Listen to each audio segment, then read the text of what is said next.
आप सभी लोगों का मेरे YouTube चैनल पर बहुत बहुत स्वागत है। आज आपके सामने सांख्य दर्शन के अंतर्गत प्रकृति और विकृति इसको समझाने का प्रयास किया जाएगा, ताकि हम ये समझ सकें कि सांख्य दर्शन में जो 25 तत्वों की व्यवस्था है वो किस आधार पर निर्मित की गई है, उसको इस्टेब्लिश किया गया है। जैसे अहंकार शब्द है यहाँ पर। अब अहंकार शब्द अगर हम साधारण अर्थों में देखें तो घमंड के लिए आता है। यानी बहुत से लोग समाज के अंदर अपनी बड़ाई जो है बयान करते हैं, घमंड में रहते हैं, मैं की एक भावना रहती है। लेकिन सांख्य दर्शन में घमंड के अर्थ में ये अहंकार शब्द नहीं आ रहा है, बल्कि यहाँ पर ये ईगो प्रिंसिपल के तौर पर आ रहा है, सेंस ऑफ आईनेस के तौर पे आ रहा है। ये सेल्फ, मैं की भावना इससे निर्मित हो जाती है, और इसी से बाद में अहंकार शब्द यानी घमंड के अर्थ में भी ये कहीं ना कहीं अटैच हो जाता है। लेकिन ईगो प्रिंसिपल जो है इस अहंकार को कहा जाता है। अब इस अहंकार से 16 प्रकार के तत्व निर्मित होते हैं। तो प्रकृति और विकृति इसको समझ लेंगे तो जो 25 तत्वों की व्यवस्था सांख्य दर्शन में है वो पूरी व्यवस्था हमको स्पष्ट हो जाएगी। और फिर एक बार जब कोई चीज़ क्लियर हो जाती है तो फिर वो हमारे मन में एक कह सकते हैं कि शक्ति के तौर पर, क्योंकि ज्ञान एक शक्ति है, तो शक्ति के तौर पर एक संस्कार हमारा जो है वो, यानी वो शक्ति हमारे संस्कार के रूप में निर्मित हो जाएगी। और फिर उससे क्या होगा कि बहुत सारी बातें और जब क्लियर होती चली जाएंगी, इसी आधार पर जो है वो इंसान के व्यक्तित्व का विकास होता है, ज्ञान में वृद्धि होती चली जाती है। तो अगर हम देखें तो सांख्य दर्शन में प्रकृति और पुरुष 2 प्रकार के तत्व स्वीकार किए गए हैं। तो इसका मतलब ये है कि सांख्य दर्शन द्वैतवाद का समर्थक है। 2 प्रकार की सत्ताओं को इस पूरे जगत के निर्माण के लिए वो आवश्यक मानता है। यानी पुरुष की सत्ता बताता है कि पुरुष चैतन्य स्वरूप, तेजो रूप होता है, कोई क्रिया नहीं करता, निष्क्रिय होता है वो। लेकिन प्रकृति के बारे में बताता है कि प्रकृति जड़ होती है। अच्छा, प्रकृति को देखा नहीं जा सकता, अव्यक्त होती है, अनुमान किया जाता है उसके स्वरूप धर्म के आधार पर, सत्वगुण, रजोगुण और तमोगुण के आधार पर। सत्वगुण प्रकाशक होता है, ज्ञान स्वरूप होता है, रजोगुण गति पैदा करता है, तमोगुण अंधकार और बाधा पैदा करता है। जैसे कोई चीज़ जा रही है तो धीरे धीरे वो रुक जाती है। तो इस आधार पर बताया जा रहा है कि 2 प्रकार के तत्व हैं। द्वैतवादी दर्शन है, वेदांत दर्शन से थोड़ा सा हट करके अपना मत व्यक्त किया है। तो ऐसे में देखें, प्रकृति से सबसे पहला जो तत्व निर्मित होता है उसको महत कहा है, इसको बुद्धि भी कहते हैं। यानी सबसे पहला जो प्रकृति से तत्व निर्मित हो रहा है वो बुद्धि निर्मित हो रही है, महत।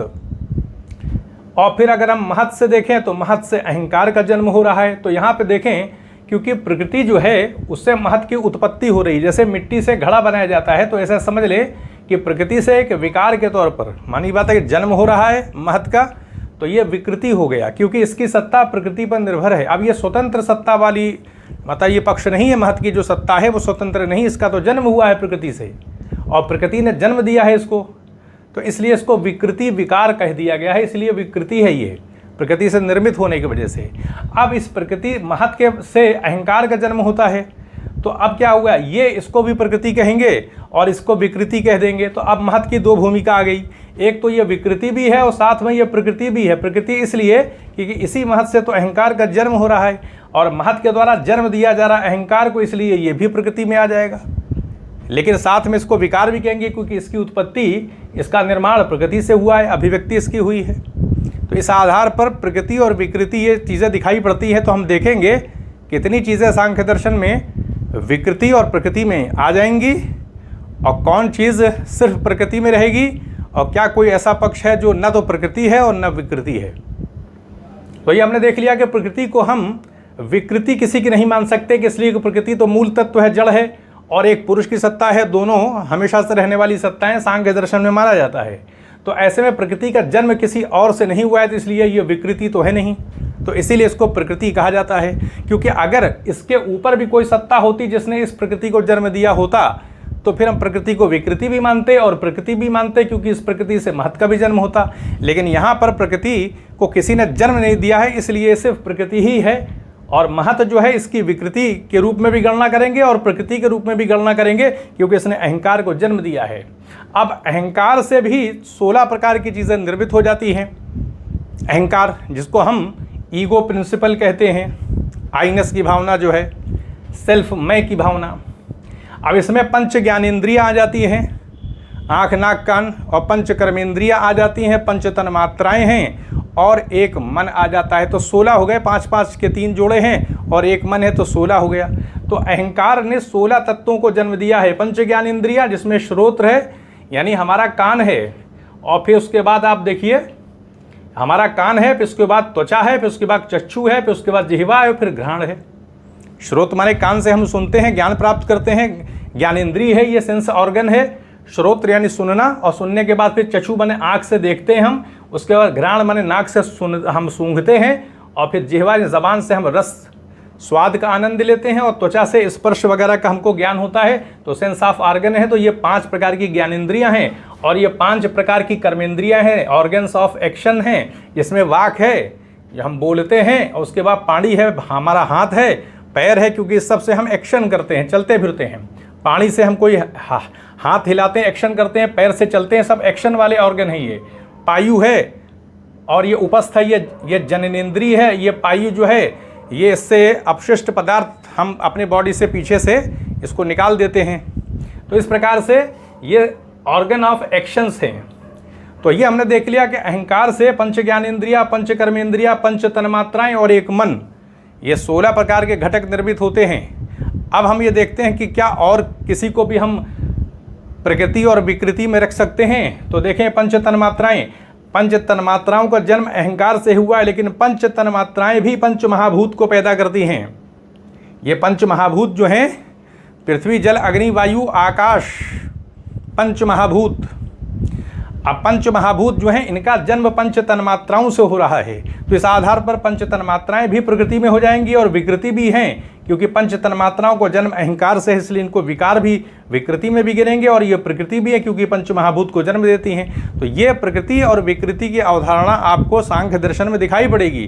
तो हम ये देख लेते हैं, हम आसानी के साथ गिन लेंगे कि कितनी चीज़ों को हम प्रकृति में रख सकते हैं, कितनी विकृति में आ जाएगी। जैसे महत्व को दिया जाए तो प्रकृति विकृति दोनों है। ये अहंकार है तो ये प्रकृति विकृति दोनों है।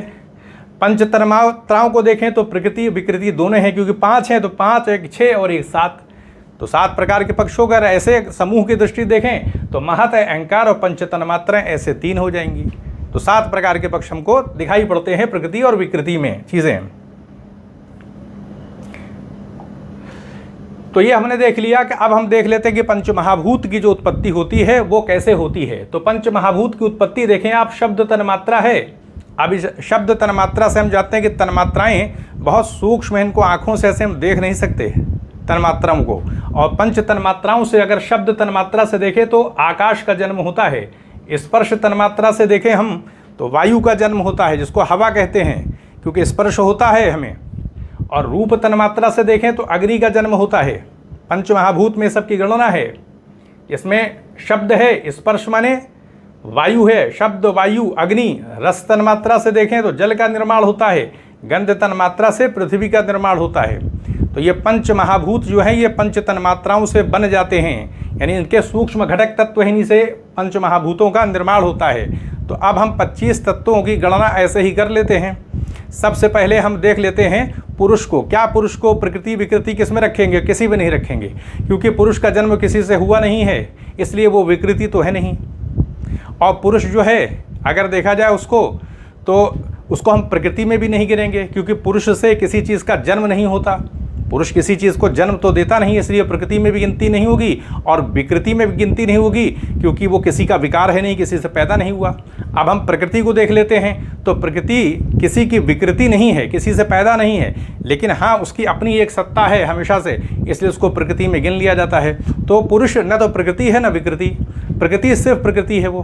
अब हम आते हैं महत की बात कर लेते हैं। तो हमने बाकी देख ही लिया कि महत जो होता है प्रकृति विकृति दोनों है, अहंकार प्रकृति विकृति दोनों है, पंच तन्मात्राएं प्रकृति विकृति दोनों है, 7 हो जाती हैं। तो गिनती अगर करेंगे हम ऐसे तो सबसे पहले पुरुष की सत्ता, उसके बाद प्रकृति की सत्ता, 3 प्रकार के तत्व तो 2 प्रकार के तत्व तो यही हो गए। अब हम आते हैं सिर्फ प्रकृति से ले लेते हैं। तो प्रकृति से 23 प्रकार के तत्व निर्मित होते हैं और प्रकृति और पुरुष मिला के 25 हो जाते हैं। कैसे 23 होते हैं?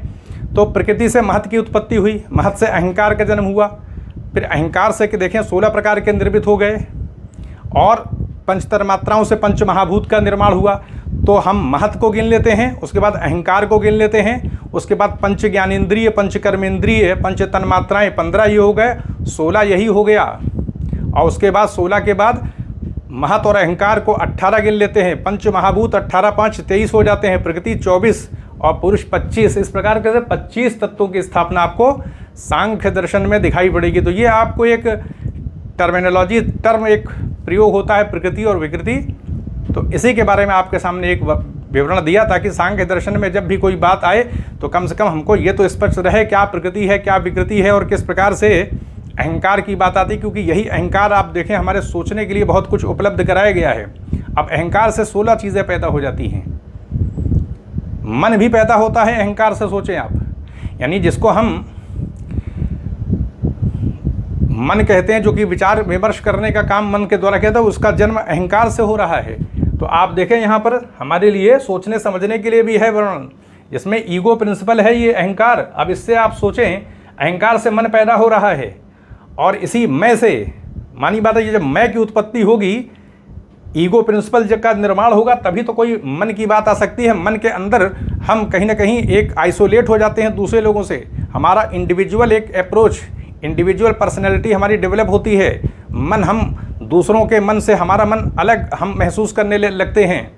कहने का मतलब है कि हमारा सब कुछ एक अलग होता चला जाता है, बंधन की अवस्था में हम आते चले जाते हैं। तब विवेक ख्याति के माध्यम से कहीं ना कहीं कैवल्य की प्राप्ति होती है।